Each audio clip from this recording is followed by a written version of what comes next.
Abra sua Bíblia comigo em Romanos, capítulo 12. De todas as provas. 96 eu ouvi essa música, eu acho que umas 20 vezes por dia, na fitinha cassete do Armando Filho, e na rádio 98.3, a Nova Dimensão, Maquele fazendo programa, ela botava essa música direto, e essa música, ela foi um marco de Deus para me libertar. Deus usou ela como uma condução para me libertar. E aí, reencontrei o Lapa, a gente conversou, e o Lapa arrumou com os amigos dele que tinha estúdio. Lembra os irmãos? Aí eu liguei para o Armando Filho. Nessa época ele estava, acho que na gravadora Vida, o Bom Pastor, se não me engano. E aí ele, aquela vozerona dele assim de uau, uau, uau, disse: não, irmão, pode usar a música sem problema. E aí nós gravamos essa música na voz dele mesmo. E os irmãos fizeram um fundo musical no teclado, e eu contei o meu testemunho numa fitinha cassete que está lá no meu escritório, em 1996. Gravamos a fitinha lá na casa do Lapa, tiramos a foto. 97, né, Lapa? Tu já era crente, né? 97, isso mesmo, faz 25 anos, né? E eu saía para pregar nas igrejas aqui da região. E era engraçado que ele chegava lá para pregar, estava uma faixa assim: ex-viciado, ex não sei o quê. Evangelista Luiz Hermínio, ex-maconheiro. Tudo ex. A igreja gosta de mostrar ex para os outros, né, irmão? E eu levava a caixinha de fita cassete para vender no final do culto, para ajudar a pagar na passagem. E era um sonho, o SOS Vida Jovem. E aí Deus bradou, irmãos. E toda vez que canta essa música, eu sou arremetido lá atrás. Sou arremessado por Deus lá nos primórdios da fé. Glória a Deus, né? Quando você tem uma causa, tudo contribui para ela. Não contribui? Você pode ter visão, você pode ir no terceiro céu, mas se você não tiver uma causa, não adianta de nada Deus mostrar tudo isso. Você precisa ter uma causa para a sua vida. E eu queria te dar hoje talvez algumas dicas sobre como você ser um cidadão do reino, viver nesse cenário, né? Porque existe um cenário que é o cenário de Cristo, né? O cenário do mundo, o cenário político, ele não favorece a igreja, irmãos. O cenário dos próximos dias não favorece a igreja, mas a igreja não precisa ficar defendendo a igreja, porque a igreja é gloriosa, o final dela é glorioso, e a gente precisa aprender a viver no meio desse cenário. E eu gostaria que você abrisse sua Bíblia comigo em Romanos capítulo 12 e o versículo de número 9. É interessante porque no capítulo 12, versículo 1, Paulo está falando do sacrifício vivo, santo e agradável a Deus. Depois ele nos recomenda não andar além da nossa medida, né? E depois ele vai falando que nós temos diferentes dons, mas os dons, as operações desses dons. Mas no versículo 9 ele para tudo e diz: olha, é o amor, você tem que ter amor. Aí ele fala assim: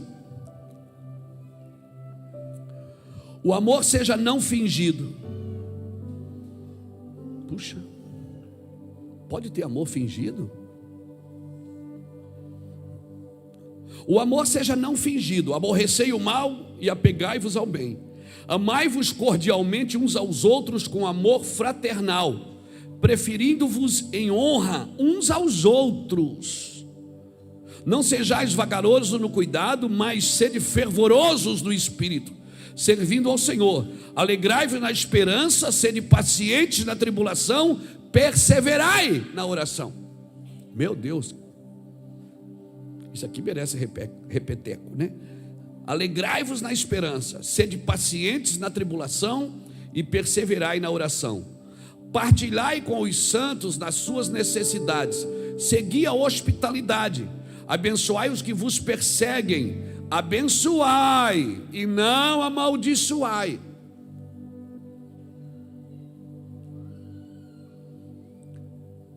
Alegrai-vos com os que se alegram e chorai com os que choram. Sede unânimes entre vós, não ambicioneis as coisas altivas, mas acomodai-vos às humildes. Não sejais sábios para vós mesmos. A ninguém tornei mal por mal. Procurai as coisas honestas perante todos os homens. Se for possível, quanto depender de vós, tende paz com todos os homens. Te esforça, né? Não vos vingueis a vós mesmos, amados, mas dai lugar à ira, pois está escrito: minha vingança eu retribuirei, diz o Senhor. Portanto, se teu inimigo tiver fome, dá-lhe de comer. Se ele tiver sede, dá-lhe de beber. Fazendo isto, amontoarás brasa de fogo sobre a sua cabeça. Não te deixes vencer do mal, mas vence o mal com o bem. Esse é um comportamento quase impossível, mas é o que a Bíblia está nos recomendando. É o comportamento para viver como um cidadão do reino de Deus no mundo de caos, no mundo de dificuldade. Irmãos, sem ter uma visão, sem ter um propósito, não adianta. Eu vou precisar de uma palavra de Deus para viver isso, eu já tenho. Eu vou precisar de pessoas que me conduzem por esse caminho, e eu posso ter essas pessoas que me ajudam, me conduzem por esse caminho. Agora, ninguém pode viver a minha vida. Ninguém pode viver a minha vida. Eu preciso viver a minha vida. Eu vou precisar de uma unção para entender algumas coisas que a minha capacidade intelectual não vai absorver tudo. Eu vou precisar de uma unção para isso. E a unção, sabe qual é o trabalho dela? A Bíblia diz que a unção, ela faz o quê? Algumas pessoas dizem, ela quebra. Não, ela não quebra, ela despedaça. Porque se ela quebrar, a gente pode colar de novo. Mas o que é despedaçado, dificilmente você consegue colar de novo. Então esse é o trabalho da unção. Há uns dias atrás nós estávamos lá em Campinas, lá na casa do pastor Juscelio, conversando, eu, o Júnior e mais alguns pastores que estavam lá. O pastor Rodrigo do Rio de Janeiro estava lá, a nossa equipe estava lá também, e o Júnior trazia uma palavra na hora da janta. Foi bem legal, que a gente está sempre conversando das coisas de Deus, né? Isso é muito importante. Que Jesus estava alterando o padrão, e eu acredito que está alterando o padrão de muita coisa. E quando Deus está alterando o padrão, isso começa a ofender a nossa mente, porque a nossa mente está acostumada a se comportar de um jeito. A nossa vida, ela está acostumada a se comportar de um jeito. E aí o que acontece? Jesus está alterando o padrão, e isso ofende quem? Ofende a nossa mente. Você imagina, Davi vai derrubar o gigante com 5 pedras e um estilingue. Isso ofende a mente de qualquer guerreiro. Isso ofende a mente de qualquer guerreiro. Por quê? Porque até Golias olhou e disse: você mandaram uma criança com um pedaço de pau na mão? E Davi estava lá, riscando a faca no chão, assim, ó, riscando o cajado no chão, quebrando o padrão de um guerreiro. E ele venceu esse gigante. Quando Davi foi governar, ele não governou na sua força, ele foi buscar a arca do Senhor, para trazer a arca do Senhor para o governo de Israel. É como se ele estivesse dizendo: eu não vou governar sem a presença de Deus. Jesus pega a bacia, vai lavar o pé dos discípulos. Ele está fazendo o quê? Ele está quebrando um padrão, porque era o servo que lavava o pé do mestre. Agora o mestre sai da mesa, pega a bacia, uma toalha, e vai lavar o pé dos discípulos. Pedro olhou e disse: não, o meu senhor não vai lavar, não. Ele disse: Pedro, se eu não te lavar, você não tem parte comigo. Porque, irmão, toda vez que Jesus quebra um padrão de comportamento na sua igreja, que a gente está acostumado a viver de um jeito, Deus vem e faz de outro. A gente está acostumado a discriminar, a acusar, a condenar. Eu sei que eu não estou falando dessa igreja, estou falando das outras. E aí Jesus vem e quebra o padrão. Quando ele usa alguém fora do nosso padrão. A gente não está acostumado com isso. Jesus para na frente de João Batista e diz: João, me batiza. João disse: não, o padrão não, o padrão é o maior batizando o menor, você é maior que eu. E Jesus disse: João, convém que a gente cumpra a escritura, o que está escrito. Não vão ficar discutindo aqui, você sabe quem eu sou, eu sei quem você é, me batiza logo. Jesus estava quebrando o padrão também. Então, irmão, toda vez que Deus quebra o padrão, a gente é ofendido na nossa mente.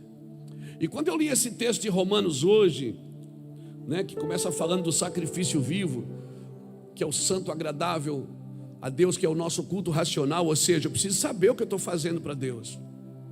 Deus não cedou os meus sentidos, não tirou a minha razão, os meus pensamentos. Eu sei o que eu estou fazendo para Deus. Então, às vezes a gente, por não conhecer as coisas que estão por vir, quando elas chegam, a gente não percebe que elas chegaram, ou a gente não está preparado para se comportar no meio delas. Irmãos, se vocês ouvirem na internet as mensagens que foi pregada nesse púlpito aqui, em 2016, 2017, 2018, 2019, todo mundo que subiu aqui para pregar, seja num domingo, numa quarta-feira, num culto de missões, num café de pastor, todo mundo falava a mesma coisa, que Deus ia desacelerar o mundo. Todo mundo estava falando a mesma coisa, que Deus ia parar, que Deus ia parar. Nós íamos fazer coisas pequenas que movimentariam as coisas grandes. Entre na internet, procure as mensagens de 2017, 2018, 2019, 2014, 2015, 2012. Procure lá, você vai ver todo mundo falando a mesma coisa. Só que nós falávamos, mas não nos preparamos para ela. Aí veio a pandemia, desacelerou o mundo inteiro. Todo mundo ficou em casa desacelerado. Uns perderam emprego, outros perderam parentes, perderam amigos. Famílias foram desinstituídas.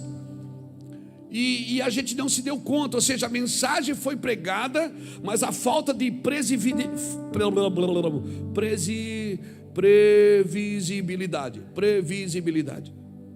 Isso. A falta de previsibilidade foi motivo de aflição, porque a gente falava, mas não se preparou para tal.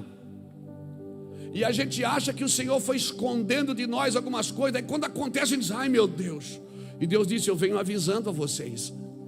Eu estou pedindo para vocês se prepararem para isso. Pastor, irmãos, às vezes, não é sempre, Deus nos esconde o futuro para nos revelar a eternidade. E a gente está sempre querendo saber o que vai acontecer amanhã. Não está só no campo dos acontecimentos. Eu preciso me preparar para os próximos dias. Eu preciso entender que tem um cenário para mim viver. E esse cenário é bíblico. Esse cenário, ele não é político, ele é bíblico. E você precisa estar preparado para esse cenário. Amém, irmãos? Isso vai tocar nossas vidas, vai tocar nosso orgulho, vai tocar nossa vaidade. Quando eu falo de vaidade, sabe de quem eu lembro? De Absalão. Quando eu falo de Absalão, o que é que você pensa de Absalão? Qual é a primeira coisa que você vê na cabeça? Absalão era conhecido e ele ficou famoso por causa do seu cabelo, né? E por onde é que ele ficou preso?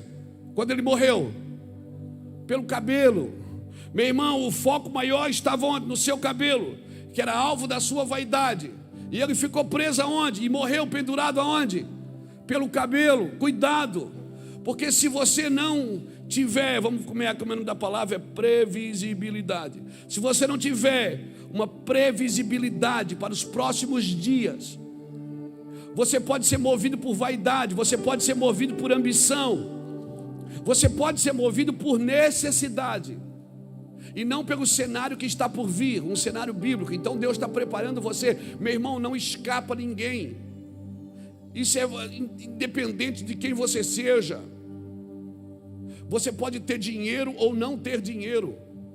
Você pode ter fama ou não ter fama. Mas se você serve a Deus, esse cenário, irmãos, você vai fazer parte dele.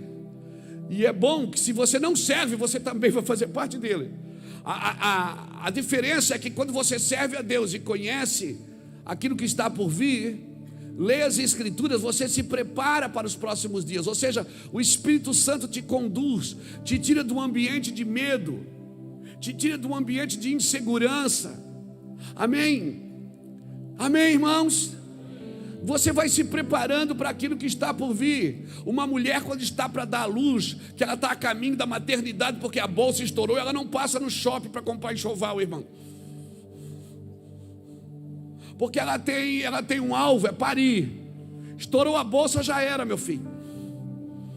Você tem que levar correndo. Ela não adianta ela dizer, ai, passa ali no shopping que eu esqueci de comprar. Não passa, não passa. E quando a gente diz aqui, Deus não está com pressa, mas Deus tem prioridades. E Deus tem prioridades e elas são emergentes. E eu e você precisamos nos preparar para isso. Deus trabalha com processos.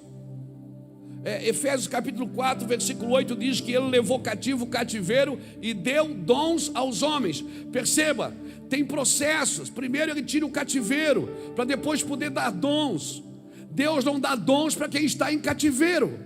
Porque se eu receber dons estando ainda no cativeiro, eu uso os dons para o meu bel prazer. Eu uso os dons para mim.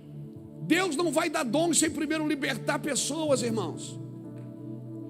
E eu e você precisamos ser libertos. Mas eu sou crente, pastor. Mas não estou falando de liberto de demônios. Eu estou falando de liberto de você mesmo. Liberto de alguns conceitos que você sabe, que você predestinou para você. Talvez alguns sonhos que até induzido por púlpitos, você escreveu eles, você está esperando eles. De repente não são os sonhos de Deus para você. Isso está afligindo, está te matando, está te destruindo. Alguém passou na tua vida e disse, você é missionário. E Deus diz, não, você é empresário.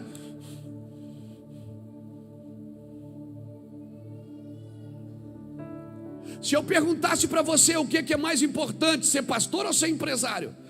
O que é mais espiritual? Alguém vai me dizer, ser pastor. Aí eu te pergunto, quem te deu essa empresa? O que torna algo espiritual é de quem eu recebo. Tem empresários que foi Deus que deu a empresa, e tem pastores que não foi Deus que deu a igreja. E eu preciso entender isso. Então, induzido por uma linguagem religiosa, todo mundo quer fazer a obra de Deus. Eu tenho que fazer a obra de Deus, eu vou deixar tudo, eu vou abandonar tudo. E às vezes Deus está dizendo, não. De repente você vai ganhar milhões. Já pensou se Deus fala com você? Deus diz assim, não, você não vai ser um pastor, você vai ser um empresário. Você vai ganhar milhões e vai dar para o Luiz Hermínio fazer missão. O que é que você faria? É porque Deus não chamou eu para ganhar dinheiro. Ele chamou eu para ganhar alma com o dinheiro de vocês. Não quer? Eu vou orar para os outros então. Eu não vou orar para Deus me dar dinheiro. Eu não vou, não precisa. Eu vou orar para Deus dar para vocês. Você precisa entender que qualquer ambiente que Deus te colocar, você tem que dar fruto. Você tem que dar fruto. Você pode ser um vendedor de cachorro quente. Você tem que ser o maior vendedor de cachorro quente que aquela cidade já conheceu. Não, o seu cachorro quente é o melhor de todos. Ele é ungido. Porque você precisa entender que Deus não unge coisas, Deus unge pessoas. E aquilo que aquela pessoa faz debaixo de uma graça de Deus torna ungido. Você está me entendendo, meu irmão? Se você ainda estiver num cativeiro, e às vezes o cativeiro é aqui na mente, a mente não foi liberta, não entendeu o propósito de Deus. Se você receber dons estando ainda em cativeiro, você vai usar os dons para cativar os outros, não para libertar. Quem recebe dons em cativeiro, cativa. Por isso eu preciso ser liberto para ser um libertador. Eu vou falar de novo, eu preciso ser liberto para ser um libertador. Eu preciso ser ministrado para ser um ministro. Porque se eu não sou liberto, eu ainda estou em alguns cativeiros emocionais. Quando eu recebo os dons, eu uso os dons para cativar os outros em mim. Lembra quando Lázaro ressuscitou? Lembra disso? João capítulo 11, lembra? Lázaro ressuscitou, Jesus disse, Lázaro, vem para fora. Lázaro veio. Jesus olhou para quem estava do lado e disse, desatai-o. e deixai-o ir. O meu trabalho não é te ressuscitar, é desatar você. Quem te ressuscita é só Jesus. Mas o meu trabalho é desatar e deixar ir. Não é desatar da morte e atar em mim. Por isso você não pode estar atado em ninguém. O evangelho que desata você das trevas, mas ata você na religião, não pode ser de Cristo.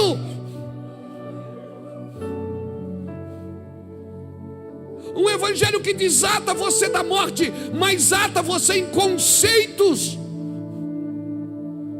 religiosos, cerimoniais.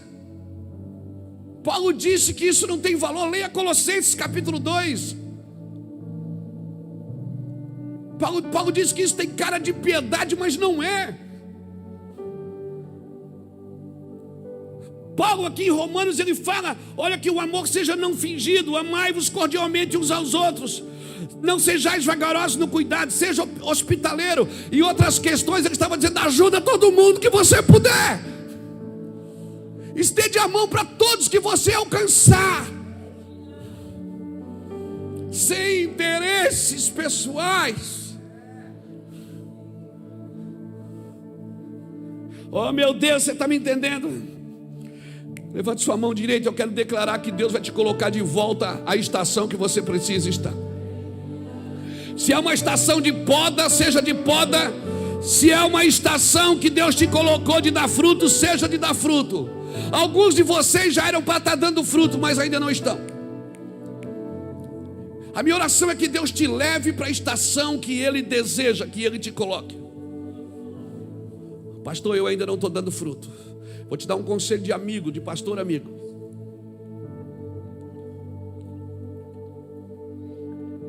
Como é que eu faço para me manter humilde e simples? Quando eu não estiver dando fruto, eu celebro quem já está dando. Dá uma inveja. Dá uma vontade de dar fruto também. Você fica pensando: puxa, ele já está dando certo e eu ainda não. Sabe o que é que você faz? Celebra com ele.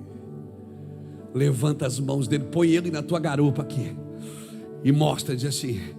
Mas não é hipocrisia, não. Você está treinando o seu orgulho. A não ser que você não tenha, né? Então, estou fora. Você está treinando. Se você não está dando fruto, celebra todo mundo que está dando fruto. Porque, irmãos, com a medida que tu medir, tu serás medido. Com a medida que tu celebra a vida dos outros, vão celebrar a sua. Aleluia. Quer ver a sua vida mudar? Comece a celebrar a vida dos outros. Para de distribuir ofensa, de distribuir culpa. Para de acusar todo mundo porque você não deu certo. Começa a celebrar todo mundo. Começa a celebrar todo mundo que está dando certo. Tem gente que se olha assim para o lado e se diz: cara, esse cara não merece. Esse Zé Ruela aí está dando certo. Como? Celebra a vida dele. Você precisa entender que Deus está te preparando. Sabe aquela parábola, acho que é Lucas capítulo 13, versículos 6 a 9, que fala que uma figueira nasceu no meio da videira? Lembra disso? Lembra que a figueira nasceu no meio da videira? E aí alguém queria lá cortar, o dono da videira disse: manda cortar. Mas você acha que ele queria cortar? Não.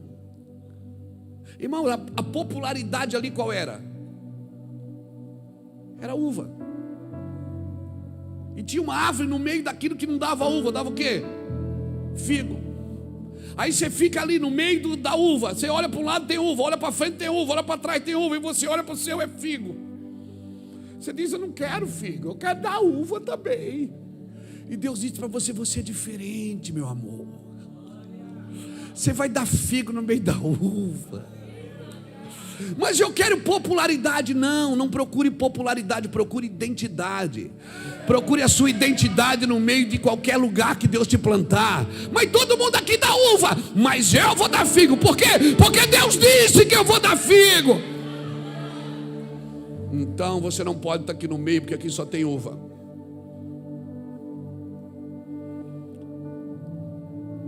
Anda na sua identidade. Seja você. Quando eu e Iraci, a gente começou no ministério, eu tinha uma bicicleta, eu ia pregar, e Iraci ia comigo. Às vezes ela ia, às vezes ela podia ir. E eu pegava lá pregando, irmão. Eu assistia os pregadores, né, da época. Eles falavam tudo assim rapidinho. Estamos aqui reunidos essa noite. Aleluia! E eu escutava aquilo, eu dizia: é isso, é uva. Eu vou dar uva também. E nós ia. Eu pegava o microfone aqui, que você botar o microfone perto da boca, a voz fica grave.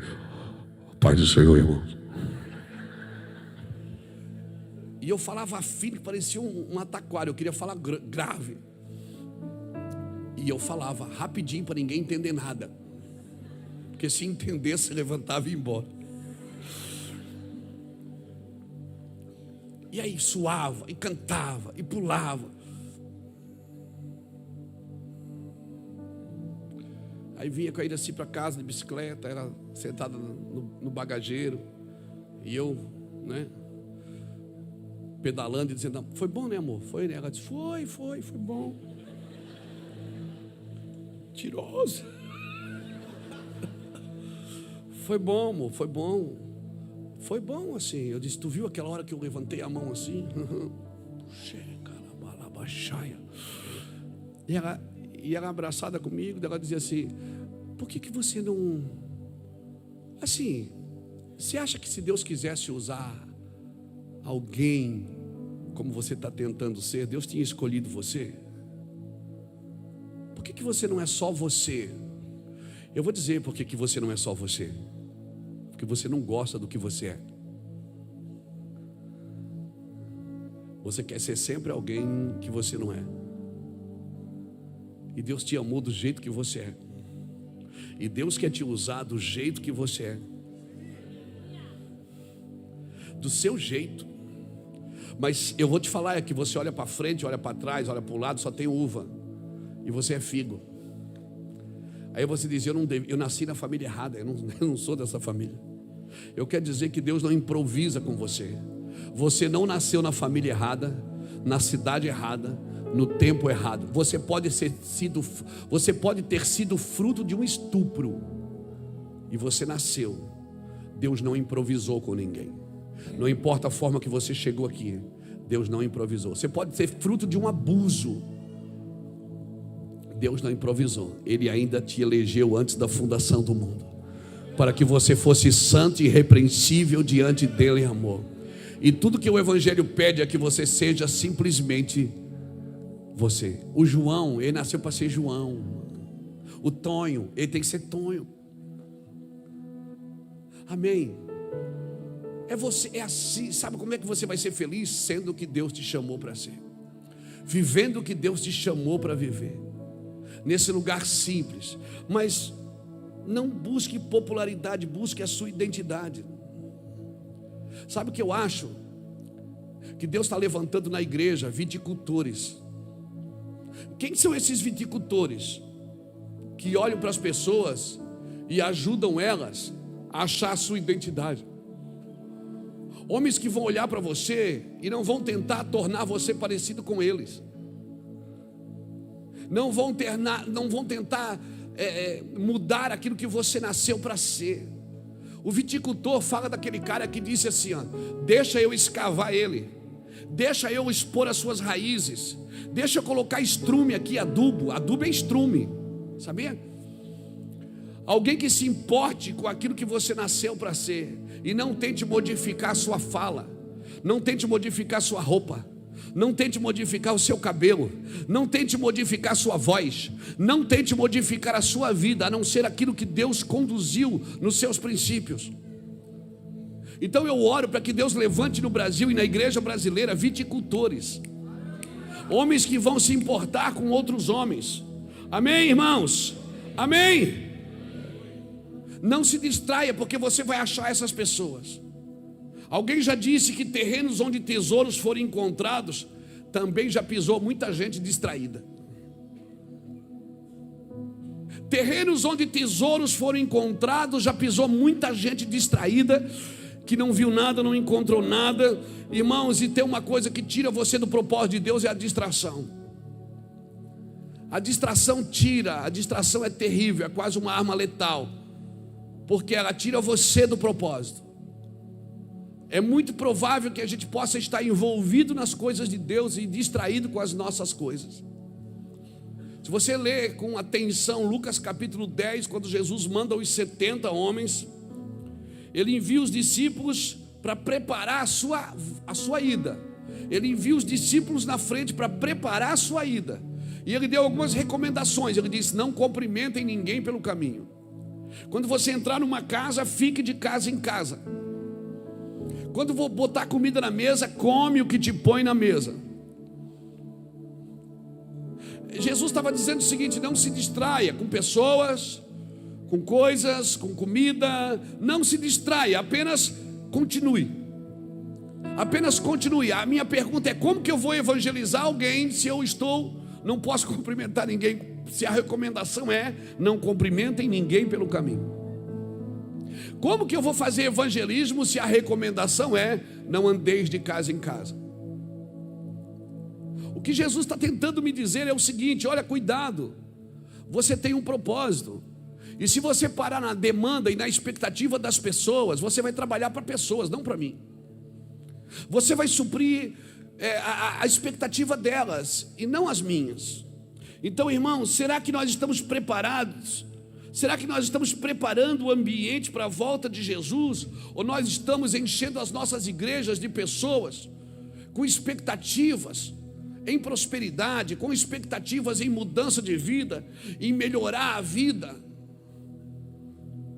Será que eu não estou tratando os púlpitos da igreja como uma terapia de grupo, quando eu deveria pregar a verdade do Evangelho? Porque eu vou dizer uma coisa: se a verdade do Evangelho não te libertar, irmãos, não me libertar, esquece, amigo. O Evangelho precisa me libertar. Por isso a minha oração para você é: não se distraia. Irmão, Deus falava com Adão ou não falava? Falava. Deus vinha e falava dentro de Adão. Deus vinha e falava dentro de Adão. E quando Adão ouviu uma voz de fora, ele se escondeu quando Deus chegou. Eu não estou dizendo que você não pode ter pessoas que ministram em você, que te aconselham. Nós temos isso aqui também. Eu tenho pastores que cuidam do meu coração, você deve ter também. Mas se você começar a ouvir as coisas de fora, Deus não vai conseguir mais falar dentro de você. Se Deus fala dentro, Adão, a hora que ouviu a voz de fora, parou de ouvir a voz de dentro. Eu e você precisamos ouvir o Senhor. Nós precisamos entender que as posições de Deus não mudam. Deus tem princípios imutáveis, e cada um tem uma missão dentro dessa grande comissão. Tem uma grande comissão, mas cada um tem uma missão aqui. Todos nós temos uma missão. Então você precisa fazer do seu trabalho a sua missão. É necessário que você transforme o seu trabalho, que você chama de secular, que nada é secular para quem é espiritual.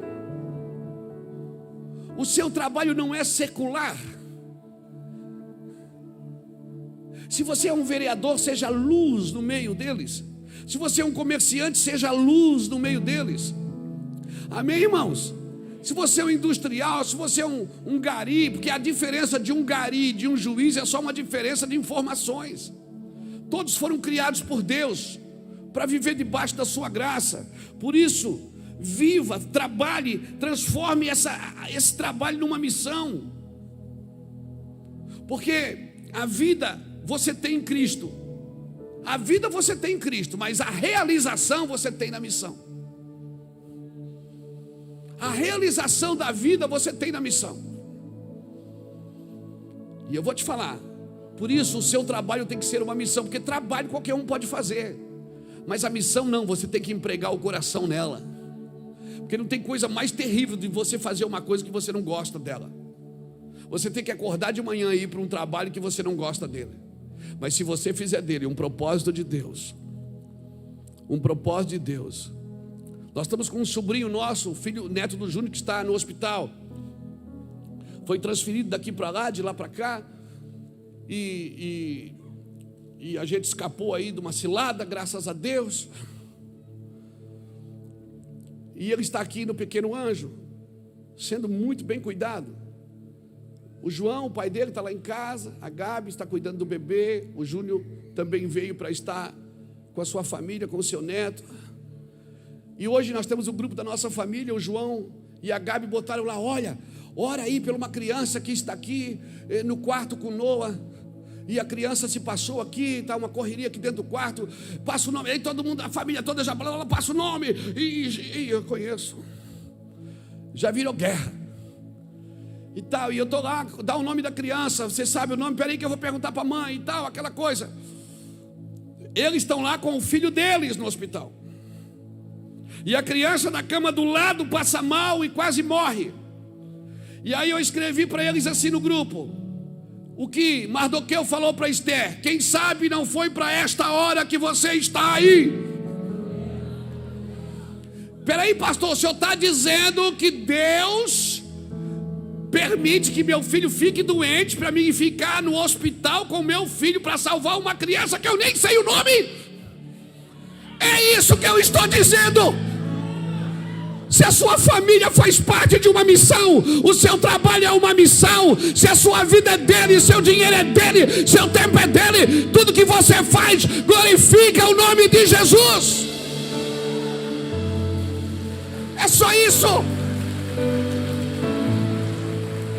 Peraí, o senhor está falando para mim que nós gastamos quase 15 mil reais com Noah, e ainda não, ele está no hospital ainda, por causa para salvar uma criança.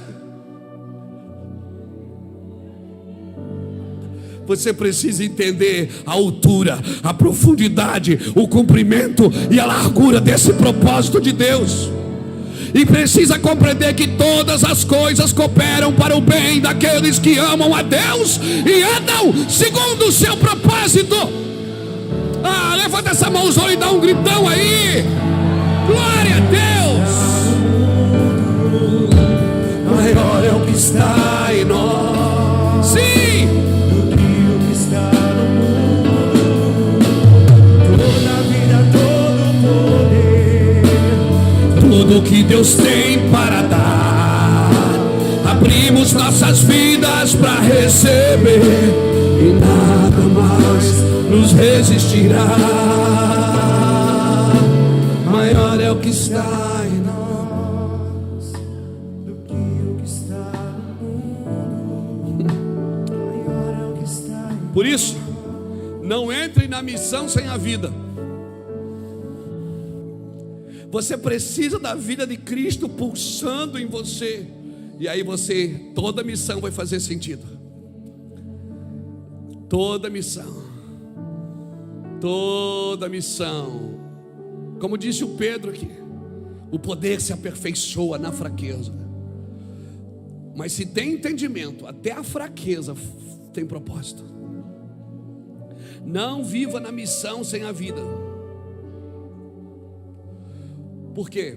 Porque se eu viver na missão sem a vida, Deus ferirá a minha missão para me trazer de volta para a vida. Eu preciso de vida, cara. Eu preciso de vida. Eu preciso da vida de Cristo para saber o que Cristo quer que eu faça. Estar na missão sem a vida, Deus pode ferir sua missão. Peraí, o senhor está dizendo que eu posso perder o emprego para voltar para a vida? Pode. E pode acontecer amanhã. O senhor está dizendo que Deus pode tirar coisas minhas para me trazer de volta? Sim.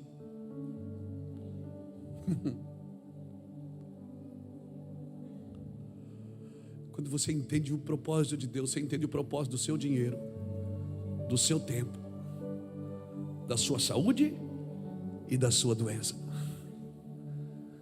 Isso é um casamento, meu amigo. É na prosperidade ou na adversidade, na saúde ou na doença. Isso é um casamento, é uma aliança, acabou.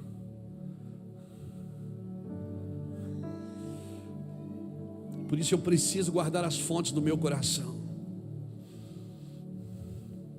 Irmãos, Paulo está falando aos romanos. Todo mundo que foi cuidar de Paulo, todo mundo que foi ser segurança de Paulo, para que Paulo não fugisse, todo mundo que ficou perto de Paulo converteu. Alguns escaparam. Todo navio que Paulo entrou afundou. Toda cidade que ele entrou, ele foi expulso. Reis perguntaram: Paulo, você quer me persuadir? Ele diz: se quero. Não só você, mas todo o seu reino. Tiveram que arrancar a cabeça dele, irmão. Deixa eu te falar uma coisa. Para cada cenário que Deus te coloca, tem uma movimentação. E você precisa entender as movimentações. Por isso você precisa ser livre da religiosidade. Livre. Por quê? Porque Deus falou o que para Abraão? Vai para a terra que eu te mostrarei. Abraão chega na terra, tem fome. Ele vai para onde? Para o Egito. Abraão foi para o Egito. Era para ir para o Egito? Não. Aí vem a geração de Isaac. Deus corre na frente e diz: Isaac, planta nesta terra, não desça ao Egito.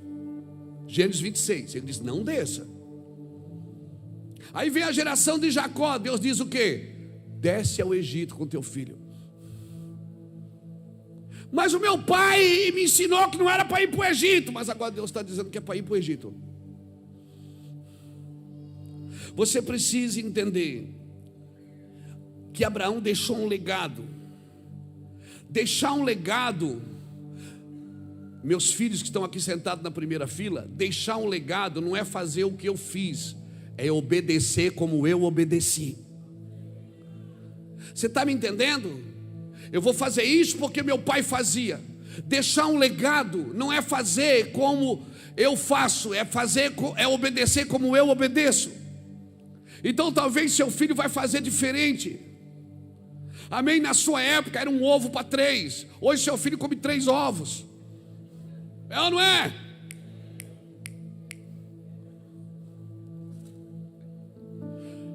A nossa época, irmão, quem tem mais de 50 aqui? As irmãs não precisam levantar a mão para guardar vocês. Quem tem mais de 50? Na nossa época, os tempos eram difíceis, mas as pessoas eram fáceis. Hoje, os tempos são fáceis, mas as pessoas são difíceis. As pessoas se tornaram difíceis, sem paciência. As pessoas estão brigando porque alguém roubou o lugar do estacionamento. As pessoas estão brigando por causa de 5 reais de troco. As pessoas estão brigando por causa de nada. Porque os tempos ficaram fáceis, mas as pessoas se tornaram difíceis. Tempos fáceis formam pessoas difíceis. Isso alguém já falou também. O problema sabe qual é? Quando eu me torno inadequado para alguma coisa, eu começo a me adequar a ela. Não, irmãos, você tem uma cultura celestial. Você tem um princípio celestial, você tem um cenário celestial, querido. Eu amo você, mas não concordo. Pronto, e ponto final. Eu amo você, e você tem o meu amor, mas não tem a minha confiança.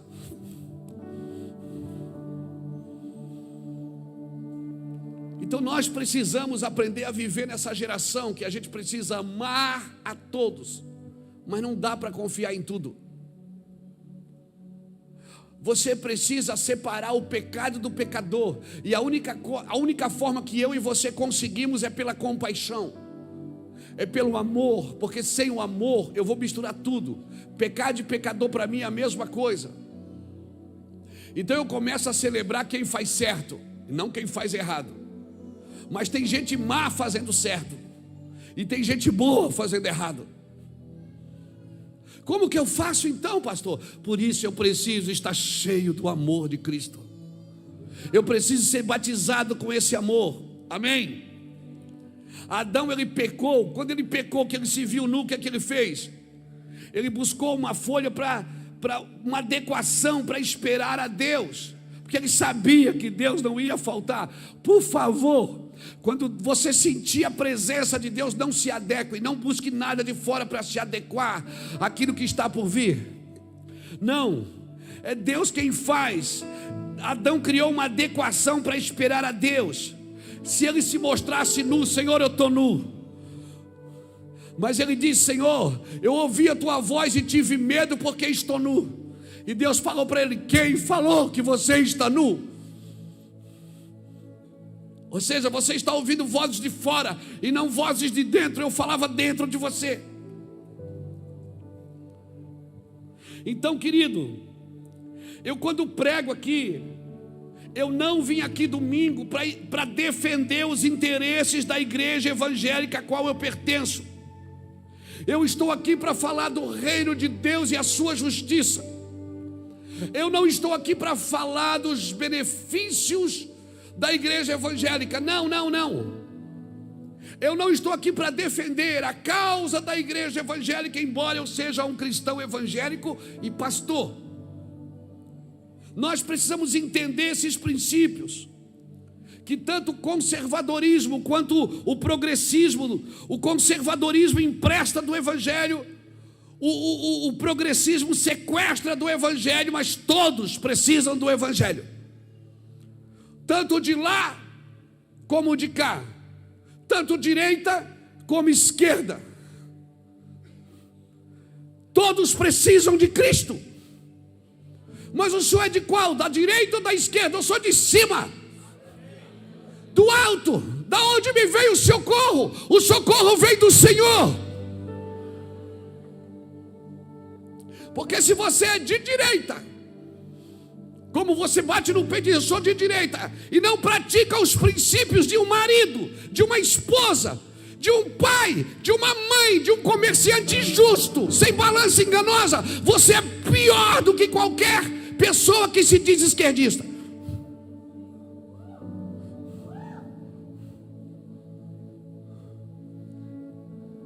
Nós precisamos entender quem somos no Senhor.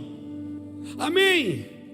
A igreja brasileira, irmãos, por que eu estou falando isso? Porque ela vai assumir um protagonismo internacional. Eu quero crer que a igreja brasileira, Gladson, esses meninos que estão aqui para a missão, a igreja brasileira precisa voltar à sua ideia original, que é ir por todo mundo e pregar o evangelho a toda criatura.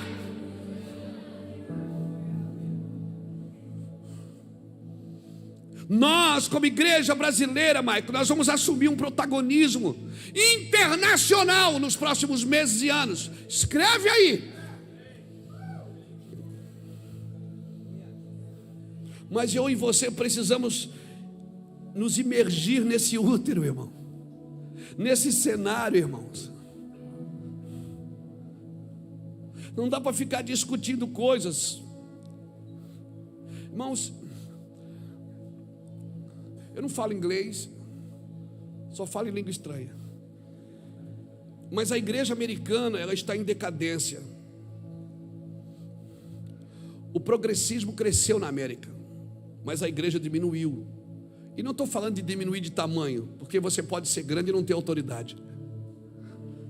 Você pode ser grande e não ter voz. Você pode ter uma igreja com 10 mil pessoas numa cidade e não ter uma voz na região celestial. Por isso que as pessoas saíam da sinagoga e lá ouviu o João Batista, pregar o evangelho. João, quando você lê Lucas capítulo 3, até o Fábio estava falando sobre isso, escreveu para mim: Fábio, escreve isso para mim, eu quero ler. E é justamente o que cremos.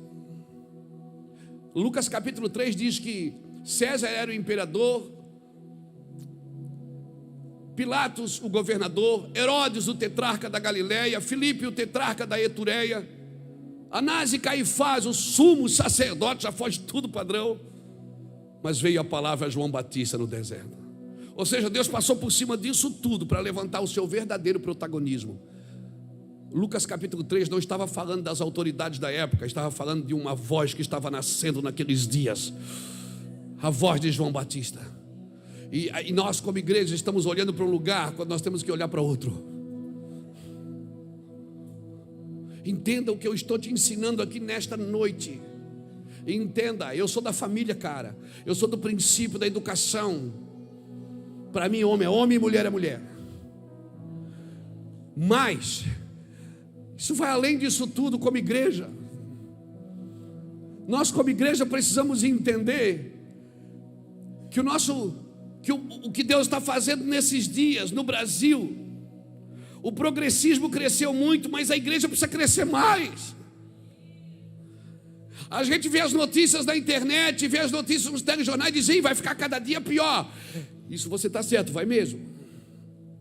A minha pergunta é: de que lado você vai ficar? Do lado que está vendo que está piorando, ou vai ficar do lado de um cenário bíblico que está sendo preparado para a volta de Cristo?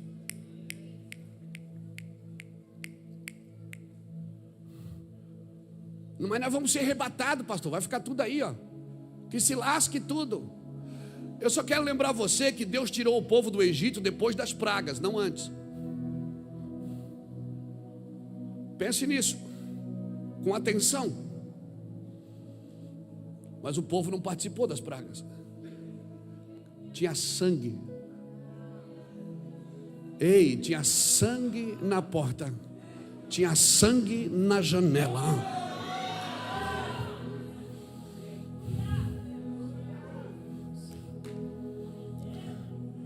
Eu vou te falar, se você não vê coisa ruim, você não se torna um soldado.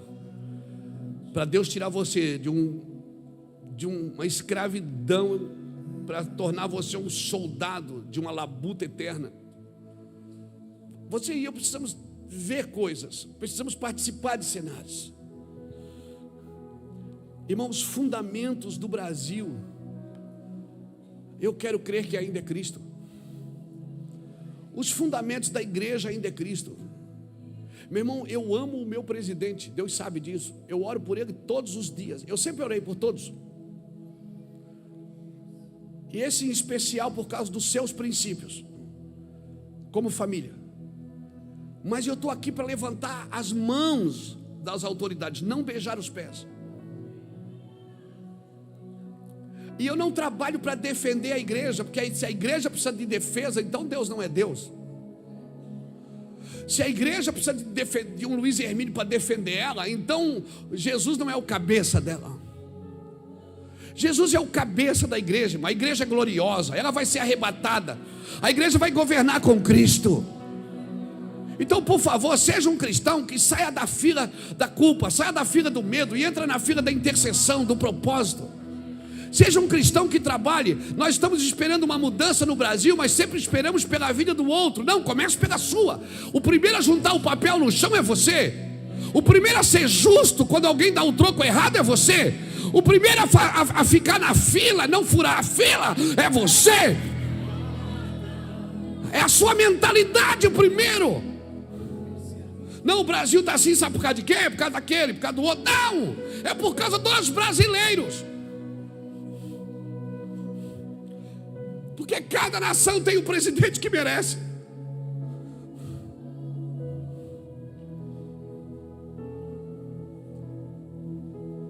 Não adianta eu olhar e dizer assim: meu Deus, que cidade suja. Pega você a vassoura e varre pelo menos a frente da sua casa. Pega você o pincel e pinta pelo menos você o muro da tua escola. Mas nós não. Nós estamos na fila dos pedintes. Nós como cristãos estamos lá na fila do bem-estar social pedindo uma cesta básica, quando era para a gente estar levando cesta básica. Alô? Vocês estão aqui? Eu falei para você ir embora antes, lembra? Lembra que eu te avisei? É melhor você sair agora. Era para mim. Não adianta. Você não vence isso com protesto batendo panela. Você não vence isso com protesto, com manifestações. Sabe como é que se vence isso? Com oração, meu amigo. Com jejum e com justiça, com prática de justiça. Fazendo a coisa certa, do jeito certo, na hora certa. Você acha que a sua luta é contra a ideologia de gênero? Você acha que a sua luta é contra a corrupção da política? Não, eu vou dizer qual é a sua luta. A sua luta é contra a fome. A sua luta é contra as pessoas desamparadas. A sua luta como igreja é criar um altar para servir. Mas não, irmãos, nós não entendemos o nosso protagonismo. Em toda a história nós vemos a integração da igreja e do Estado. Uma hora a igreja é política, outra hora a política é eclesiástica. Ok, está tudo certo. E Deus, eu e você só precisamos entender uma coisa: que Deus criou realidade, mas criou nessa realidade a possibilidade de modificar. Deus criou uma realidade em você. Tem alguém habitando em você chamado Espírito Santo. Você está me ouvindo? Ele está aí? O Espírito Santo habita em vós. Então tem uma realidade habitando em você, o Espírito Santo. Deus cria uma realidade em nós, mas Ele nos dá a condição de mudar essa realidade. Exemplo: Deus cria um ovo. Se eu pegar esse ovo, quebrar esse ovo, botar um salzinho, pegar um garfo, bater esse ovo, botar uma farinhazinha, botar esse ovo numa frigideira. É frigideira? É isso aí. Eu faço o que? Agora Deus criou o omelete? Não, Ele criou um ovo. Agora a minha ajuda externa pode transformar aquilo que Deus criou numa realidade. A minha ajuda externa pode transformar a realidade daquilo. Por isso, cuidado, para que as suas ajudas externas não transformem a realidade das coisas como Deus criou. Porque um dia você vai ter que prestar conta de como Deus criou, de como Deus fez. Cuidado para que as suas ajudas externas não sejam tentadas a mudar a realidade de Deus. A igreja deve ser influenciadora. Qual é o governo que deu certo no Velho Testamento? Reis, profetas e sacerdotes. Nós queremos um rei, mas nós não temos sacerdócio para sustentar. Nós queremos um rei segundo o padrão da igreja, mas nós precisamos ter um sacerdócio para sustentar. Quando Israel pediu um rei, Deus deu um rei. Deus deu Saul. Mas a igreja não tinha sacerdócio. Saul trabalhava para satisfazer o povo. O povo dizia: nós queremos sacrifício. Saul dizia: deixa que eu faço.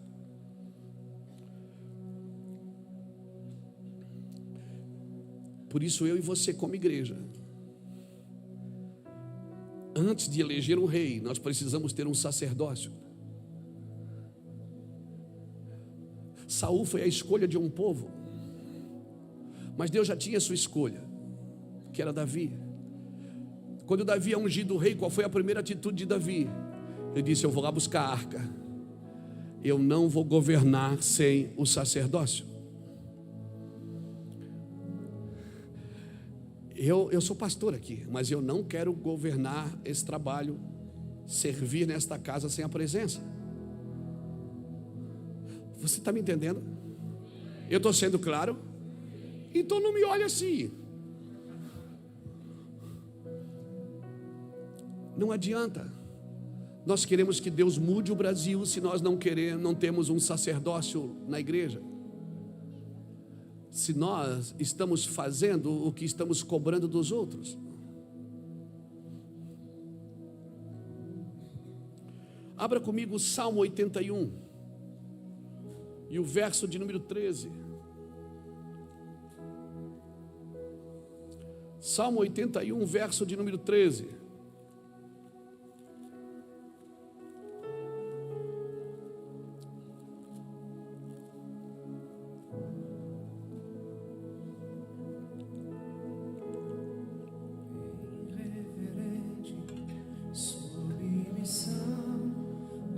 Nos rendemos, nos entregamos. Eu vou ler o 13 e o 14. Se o meu povo me tivesse ouvido, se Israel andasse nos meus caminhos, verso 14, em breve eu abateria os seus inimigos e voltaria a minha mão contra os seus adversários.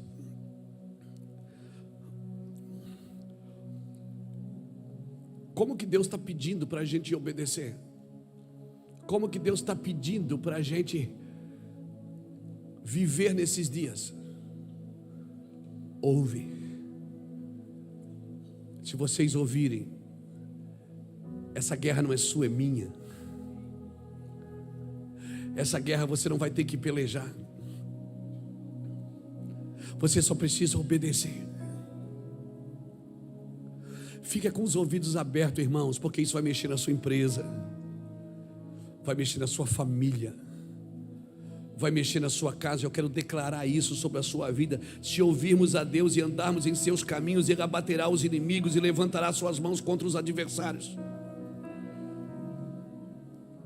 Como é que eu vou lidar com essa desordem social que desfigura a imagem e a semelhança de Deus das pessoas? Eu acredito que nós precisamos de uma refundação de valores, de um reabibliamento de princípios e de uma paixão violenta pela causa de Cristo. A causa de Cristo é a minha missão. Amém, irmãos? Pastor, mas a gente é só eu. Eu trabalho num lugar que só tem eu que acredita nisso. Deixa eu te falar uma coisa. Na multiplicação dos pães, quantas pessoas comeram? 5.000 comeram. Quantas serviram? 12 serviram. E quantas ofertaram? Um menino. Ei, a necessidade da maioria sempre se serviu da fé da minoria. A necessidade da maioria sempre se serviu da fé da minoria. Então, se tem 5.000 para comer, não importa. Só tem 12, tem poucos obreiros para servir, não importa.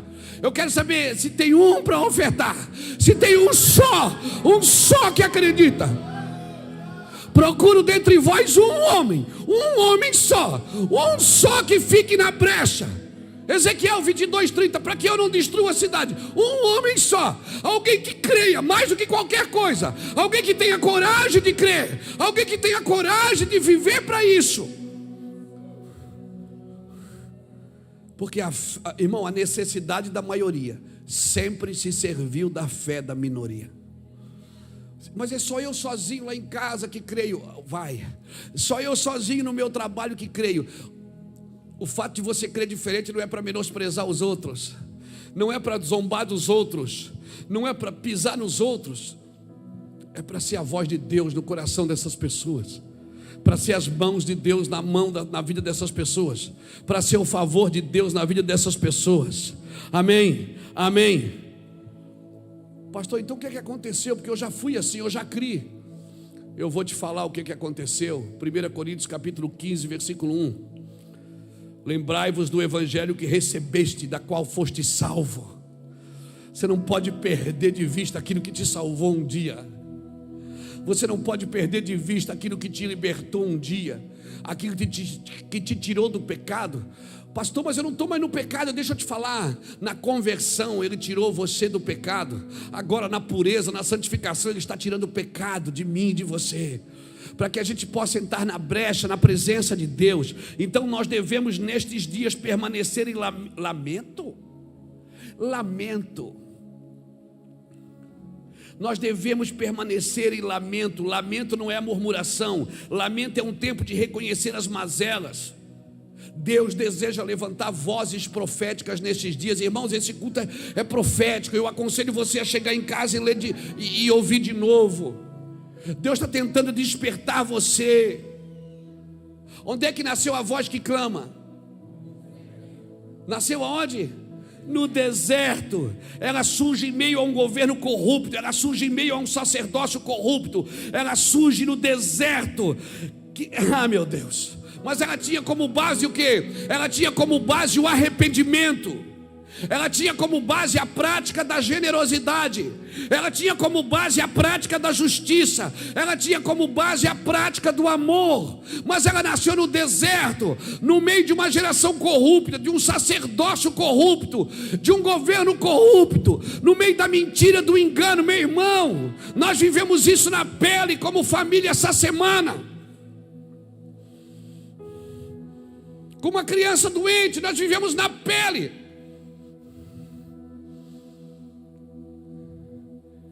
Vivemos isso, experimentamos a corrupção da saúde.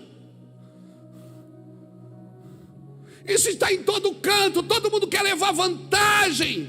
E não importa se é com a doença do outro, se é com a morte do outro, se é com a perda do outro. O importante é que eu preciso ficar bem. O mundo perdeu a moral. As pessoas estão matando por dinheiro. E não é com armas na mão, não. É com canetas, com jalecos. Então não pense que vai mudar, porque não vai. Agora você pode mudar. Você pode mudar por causa do amor de Deus que está derramado em seus corações. Porque a tribulação pode produzir a perseverança produz a experiência produz a esperança, e a esperança não traz confusão, porque o amor de Deus é derramado em nossos corações, meu irmão, me entenda no seu espírito. Você está sendo assaltado de todo lado. Você está sendo assaltado de todo lado. Quando abastece seu carro, quando interna seu filho, você está sendo assaltado quando compra um pão, quando vai ao mercado, você está sendo assaltado, não precisa mais de ninguém apontar um revólver para você. Você está sendo doutrinado para usar cabresto, para usar algemas. Mas eu vou te falar, Cristo vai bradar. O plano redentivo de Deus, não, ninguém pode mexer nele. Ele ainda não está, ele ainda não começou, não. O cenário está sendo preparado. Nós estamos ali como que em Lucas capítulo 3. A apresentação do cenário de Lucas capítulo 3 tem mais a ver com o surgimento de João Batista do que com a corrupção daqueles homens daquela época. Eles não estavam ali para ser determinantes. A Bíblia diz, um era imperador, o outro era o governador, o outro era o tetrarca, que era como um prefeito, o outro era sumo sacerdote no templo, mas a palavra não veio para nenhum deles. A palavra pulou isso tudo e foi lá em João Batista no deserto. Fugiu de todo o padrão, e de novo Deus está mexendo no padrão. E eu espero que, se você está no deserto, fique esperto, porque Deus está mexendo num padrão, irmãos. Está nascendo uma voz nessa nação, uma voz que clama em um deserto. Por isso que a Bíblia chama em João capítulo 12 dos dias de João Batista. O que Jesus disse sobre João o Batista e os seus dias, Jesus chamou dias de João Batista. Quem sabe é os seus dias, João. Quem sabe é os seus dias, Michael. Quem sabe é os seus dias, Gladys. Quem sabe é os seus dias, Júnior. Quem sabe é os seus dias, Pedro. Quem sabe é os seus dias, Maria. Já pensou você ter o seu nome estampado nos dias que você vive? Só porque você entendeu a movimentação do céu e abriu a sua voz para aquele que clama dentro de você poder falar? Porque a voz era de João, mas o clamor não. Ele disse, eu sou a voz do que clama. Ele estava dizendo, o clamor não é meu, o clamor é ele que fica gritando dentro de mim. Eu sou a voz do que clama. Tem alguém clamando dentro de mim. Eu sou a voz do que clama. Eu sou a voz do que clama. Eu sou a voz do que clama. Ei, eu só empresto a voz, o clamor não é meu. E quer saber? Nesses dias ele não quer usar só a sua voz. Ele quer usar a sua carteira. Ele quer usar a sua sabedoria. Ele quer usar tudo que você aprendeu na faculdade. Ele quer usar a sua capacidade. Ele quer usar tudo que você sabe. Mas eu só sei dirigir caminhão. Ele quer usar teu caminhão. Eu trabalho no posto de gasolina. Ele quer usar a sua capacidade. A voz do que clama. Está nascendo algo no Brasil. Então, por favor, quem sabe nós estamos falando muito de política e pouco sobre a voz que está nascendo. Quem sabe nós estamos falando muito de um cenário externo, quando um cenário interno está sendo moldado dentro de nós. Eu quero falar dos dias que Deus está levantando você. Parece que as pessoas nesses dias estão alienadas. Um ambiente de medo e de insegurança. Meu Deus, Jesus, Pedro, Paulo ensinou aqui em Romanos 12, olha, o amor seja não fingido, faz assim, faz assado que vai dar certo, faz assim que vai dar certo. Se o teu inimigo tiver fome, dá, mas ele não congrega comigo, vai, mas ele é de outra religião.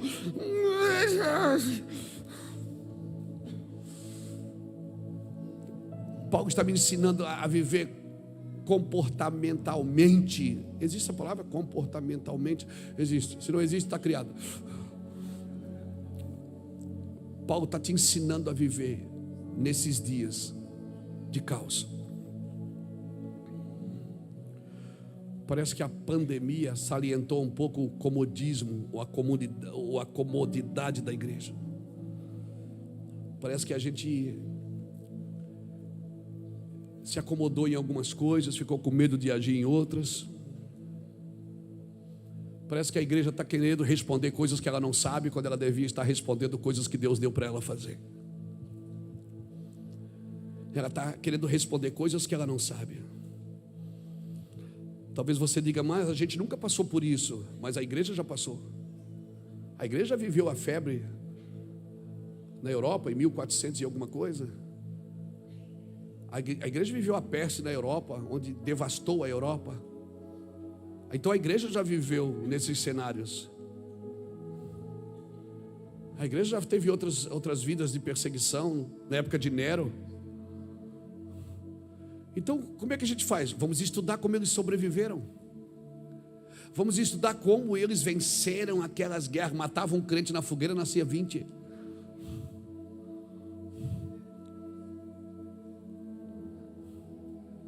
Porque a igreja já passou por isso. Nós nunca passamos, mas a igreja já passou. Vamos estudar como ela se comportou nesses ambientes. Irmão, a ação preliminar de todo avivamento, de todo, era um retorno para as doutrinas bíblicas, era um retorno para os princípios comportamentais das Escrituras. A preliminar de todo avivamento. Se você quer um avivamento sem mudar o comportamento, o fogo vai queimar você, mas não vai queimar nossas impurezas. Eu falo isso com o meu coração, irmãos. Nós não podemos terceirizar o trabalho que é para a igreja fazer. Nós não podemos. Esse trabalho quem faz não é outra pessoa. Com respeito ao Pedro, que é vereador, ao pastor Lapa, que já foi vereador, e aos vereadores que estão aqui. Esse trabalho não é para um vereador fazer, não é para um prefeito fazer, não é para um governador fazer, nem para um presidente fazer. Esse trabalho é da igreja. Não terceirize o movimento da igreja para outra instituição. Esse trabalho é seu.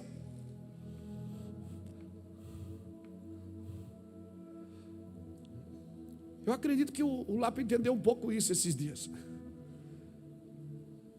Ele ia ser candidato a deputado. Ele disse, não, eu não preciso de direção, Luiz, eu vou cuidar das obras sociais do ministério. E está lá dentro da casa de recuperação todo dia, cuidando do restaurante comunitário, montando equipes. Por quê? Porque aí você está dizendo que não é necessário. Eu não estou dizendo que não é necessário.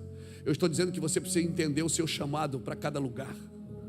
Eu estou dizendo que você precisa entender a sua vocação para cada lugar. Mudou o ambiente. O Lapa tinha uma carreira política promissora. Não, Deus falou que não é para fazer isso agora. Você tem que obedecer, velho. Você tem que obedecer, porque é o Senhor que está falando. Nós precisamos ver o que Jesus fez e o que Ele não fez. Nós precisamos ajustar. Isso Jesus fez, isso Ele não fez. Meu Deus, já é 10h15, vamos embora. Até aqui tá bom. Não, chega, irmão. Chega.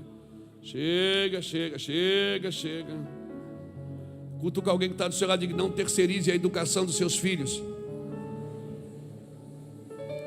Não terceirize a justiça. Pratique você.